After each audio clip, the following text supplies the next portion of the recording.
Hello and welcome back to Culloden Painting Studio. This is a new video in a new series on demystifying Napoleonic wargaming. Hopefully helpful to some people who are interested to get into the period but are a bit put off by perhaps some of the complex uniforms and debates over which regulation uniform was available when and so on. Painting miniatures can be really rewarding, but if you're keen to get some models bashed out and ready to game with, then looking at models in greatcoats is where to start. We've got some 28mm Warlord Games French line infantry in front of us right now, plastic models. These are used to represent models from about 1812 to 1815. That's when the French army was not as well equipped in some other periods. Quite often troops were given a greatcoat and a musket, and that was about it. They also represent troops that are marching cross country on the way to the battlefield. You would wrap up warm in your greatcoat in the early morning, cover over your nice bright and shiny uniform, and march through the mud. So you can get some models out quickly that look a bit grimy, but they're fantastic for quickly assembling an army. If you want to play something like Sharp Practice, a sort of more skirmish level game, you're looking at about 40 to 50 figures to get you started. So picking a couple of armies where the troops are in greatcoats and straightforward to paint is where to begin. And this video will talk you through how I painted the models in front of us here. We're going to start with some dry brushing, using not a miniature painting brush, but actually a makeup brush. These are very cheap and quite good for dry brushing. They've got quite tough fibres, and it doesn't really upset me too much when I inevitably ruin one of these. It's a couple of quid for 10, whereas a miniature painting dry brush can set you back quite a lot more, and they are difficult to keep in tip-top condition. So we'll get our first model over. What we have here is a 20mm square MDF base that has been textured already. Model's been assembled and then blasted with some black primer. What we're going to do first off is get our base colour on. We've got some Vallejo black grey. This is going to be the first of a few shades of grey, and we're going to give the whole model a dry brush with this. Start at the top of the model and brush down. And this colour is going to get picked up by all the raised surfaces. We want to give the whole model a covering with this black grey. The shako covers an oilskin. The boots are black leather, and this is the cartridge box on the back. That would also be black as well. And by giving it all a dry brush there, we've just done a little bit of a highlight, and that's those areas practically finished. The next grey I'm going to move to is London grey. If you don't have lots of grey paint available, then the simplest thing to do is to add some white or another lighter colour to lighten.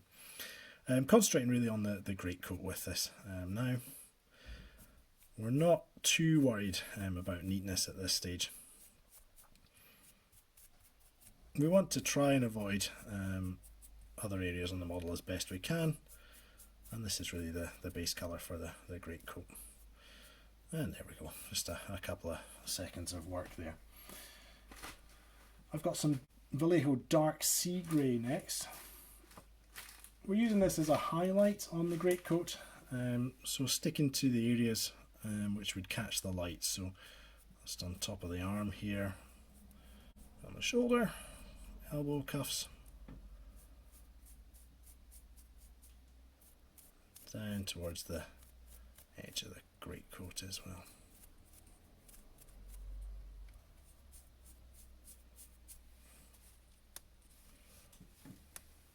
we will do one final grey colour, aptly named light grey from Vallejo, and really we're just picking out ever so quickly a couple of these raised areas.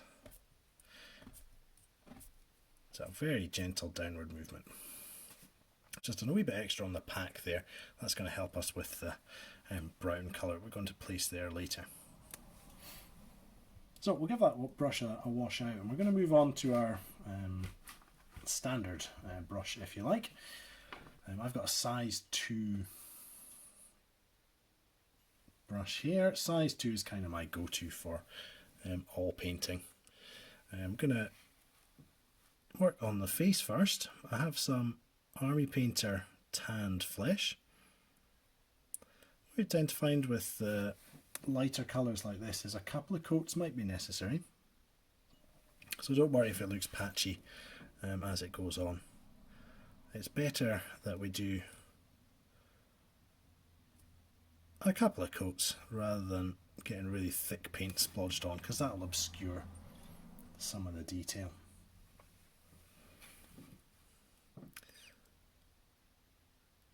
Hands next.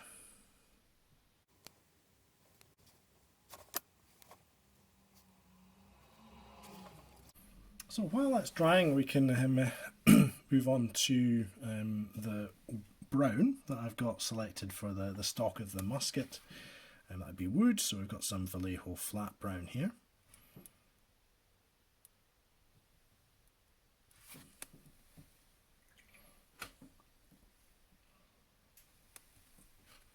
Got the body of the musket to pick out as well.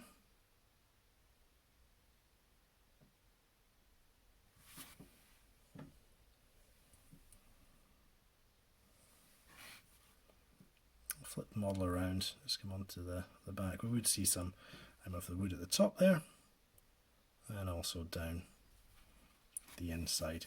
It's a bit tricky to get all the way down to the bottom. Just got to be really careful there.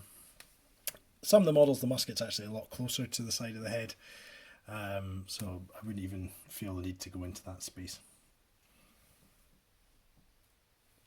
I'm going to pick out the pack now. This would be cowhide, so a brown is perfectly appropriate there.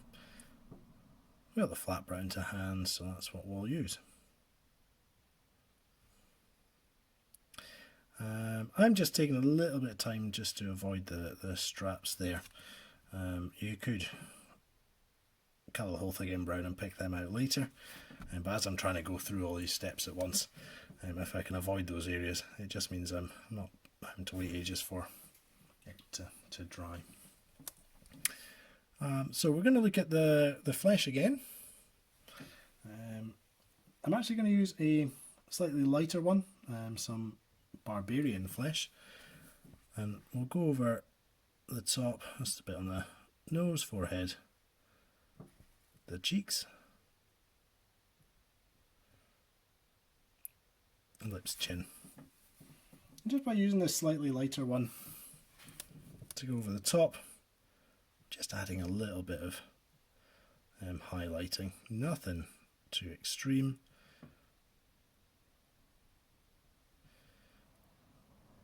But a well done face really sells a model.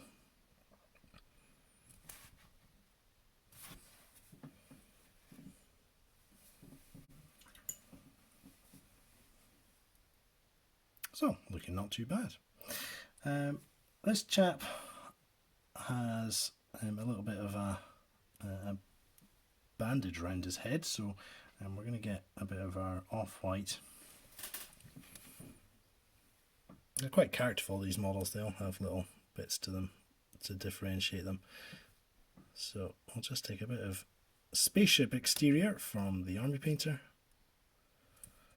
Just pick that out in a different colour. A little bit on his hair, but that's okay. We'll come back and cover that over. This off-white colour, really light grey, is what I'd prefer to use over actual white to pick out some of the straps the model has. So we've got a shoulder strap for the pack coming down We also have a cross belt which is holding on to the bayonet sheath at the side. And it just continues up there a little bit. Just a wee bit on the musket, but that's okay. We're going to be painting over that later. Just absorb the overspill with the dried brush. Go back in a bit more carefully this time perhaps. There we go. The shoulder straps continue over the back. A bit there and a little bit under the arm to pick out.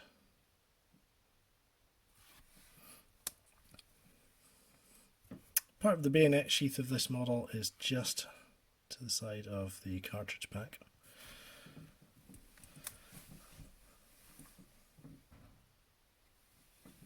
And on the pack we can pick out this big strap down the centre, a couple of smaller straps and fastenings either side.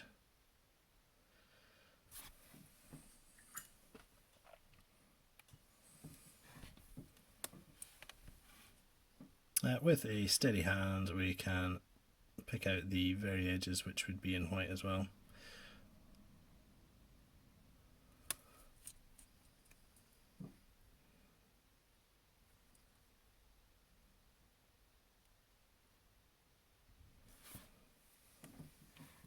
Perhaps a little bit of his bandage continues around this side that I didn't see earlier.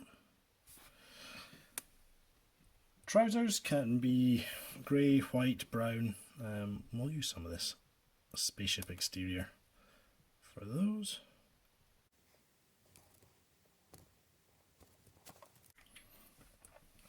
There's a couple of areas to pick out with a lighter brown. I'm using Vallejo Beige Brown.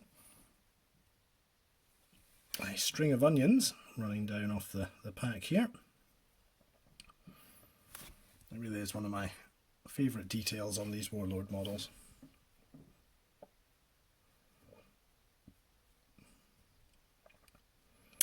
Sort of a wicker basket almost around this bottle on the waist there. There's also a strap that runs over the right shoulder that holds that bottle in place.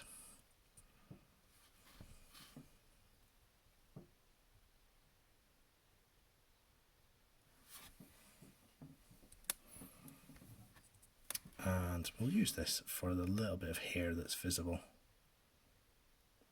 between collar and bandage on this particular model. Underneath the cartridge box we've got a little rolled up cap here. I've got Vallejo dark Prussian blue.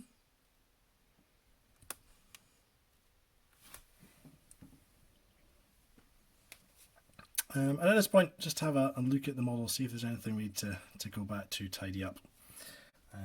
Missed out the strap on the back of the musket. So I'll get some of the Spaceship exterior to paint that in that almost white colour. I think in general, light colours over darks, you'll probably need to go back and do a second coat. So let's approach these shoulder straps again.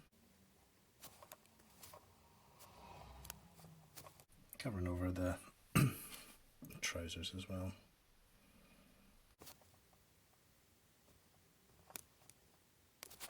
Now, one limitation of the dry brush is that there will be some areas that are hard to get to with that large brush at the start. So the collar on this model in particular, I'm going to get some of the London grey. I'll just paint on the collar there. And a little bit just at the top of the back.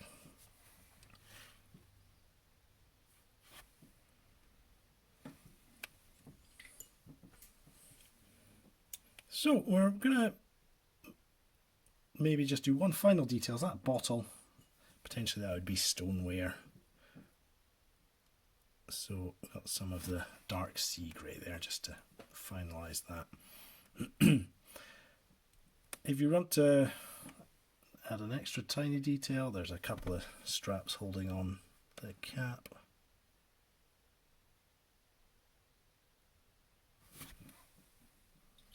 And the end of that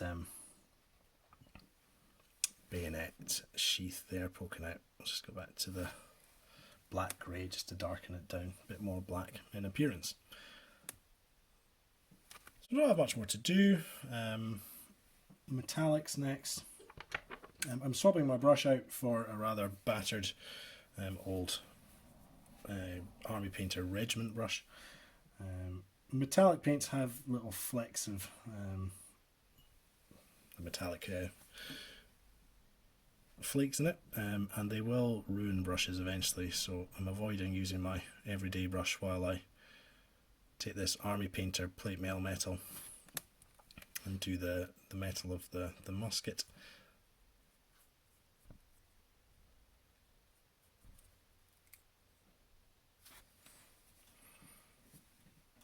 He's got a couple of buttons on the front of his greatcoat to pick out.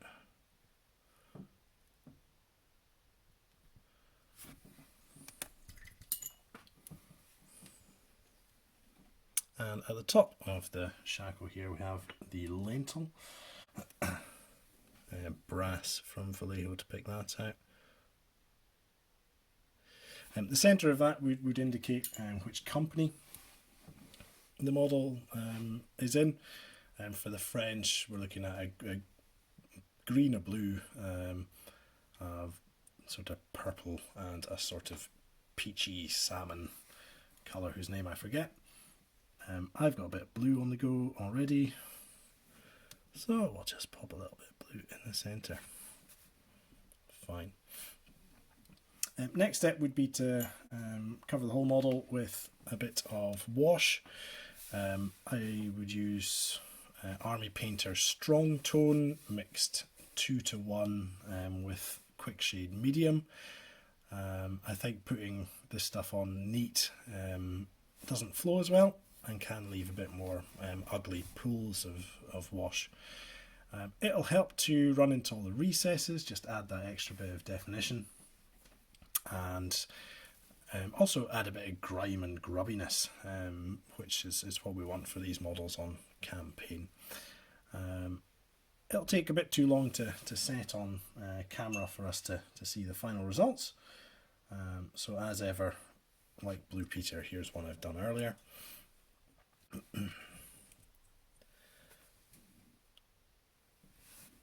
I've also added this little marsh grass tuft from warpainter.net to the base. Makes him look like perhaps he's trudging through a muddy field where everyone's sort of trampled most of the grass down before. The tuft is actually cut in half. I find that they're a bit too big to go on these smaller bases in one piece. So what we can hopefully make out is that the wash has helped to define around the eyes, nose and mouth on the face, in between the fingers as well. We'll just have flown in round about the trousers, making them look nice and grimy. And it doesn't take that long to put together a unit of these models. For the 8 that I did earlier, not including drying time, we're probably under 2 hours. If you needed, that was 8, so if you needed 40, about 10 hours, excluding building, applying texture to the bases and drying time. 10 hours sit down painting is something that could probably be done in a week. So quite straightforward, I think. It's been a bit of a different video for me, actually sort of sitting down and going through the painting process. I hope that's been useful. I'll put the list of paints in the description below, and if you've got any comments or questions or anything else you'd like to see me tackle, please let me know. As I said at the beginning, this is the first part of a series on simple Napoleonic painting and gaming. I'm going to be trying to show you how to get a force together for sharp practice reasonably quickly. Obviously, you can't just play with one side, so we'll do the French, and then we'll do some potential opponents that are easy to paint, which will be a gateway, I hope, for some people into Napoleonics.